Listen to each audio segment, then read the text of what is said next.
Hey yo, CHATBOUT family, this is Miss T. Today we're diving into a story of two worlds, passing in England versus passing in Jamaica. You're probably asking yourself, what's passing? Well, passing refers to when someone from an ethnic minority background is perceived as white by others. Now let me break this down for you. In England, especially London, passing was about becoming invisible. In Jamaica, baby, everybody knew who everybody was. It was about being accepted at a different social level, not necessarily about completely hiding your identity. Now in England, passing meant something specific. You had to master the accent, know which fork to use at dinner, understand the class markers. One wrong word, one slip in the pronunciation, and the jig was up. The British class system come in like a tight suit. Either it fit perfectly or it didn't fit at all. But in Jamaica, different story entirely. You had what was called the brown privilege system.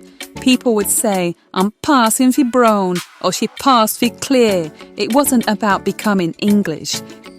It was about moving up in a complex hierarchy that everybody understood but nobody officially acknowledged. In England, if you passed, you might cut off all ties to your family. Complete separation. But in Jamaica, you could pass at the bank on the Monday and still eating Sunday dinner with your dark-skinned relatives. It was more fluid, more, let's say, flexible man. Check this out though. In England, they had something called introducing into society. Very formal, very rigid. In Jamaica, they had the Brown Society event, where everybody knew the real story but played along because that's how the system worked. And here's the tea. Some families had relatives passing in both places. Imagine having a cousin in London who's fully English, while you're in Jamaica navigating the shade system. Education was different too. In England, passing often meant attending prestige schools and completely reinventing your background. In Jamaica, the brown schools were known for what they were. Everybody knew the game, they just didn't talk about it openly. Here's where it's getting really interesting. In modern England, many mixed-race people are reclaiming their full identity, proud to be both black and British.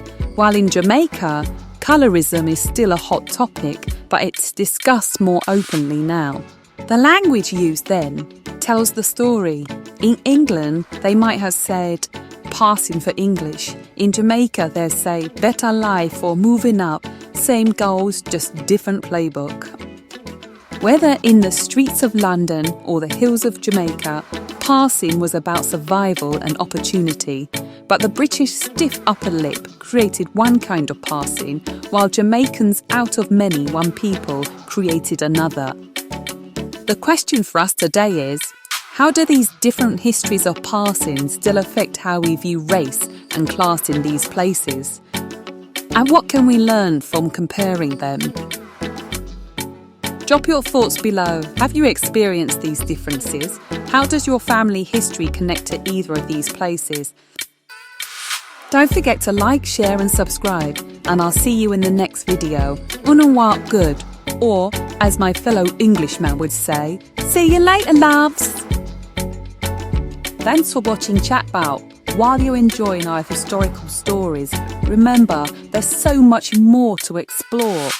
From spicy Caribbean drama and folktales to modern-day topics and celebration of our culture, our music and our traditions. There's a mix of Caribbean flavours waiting just for you.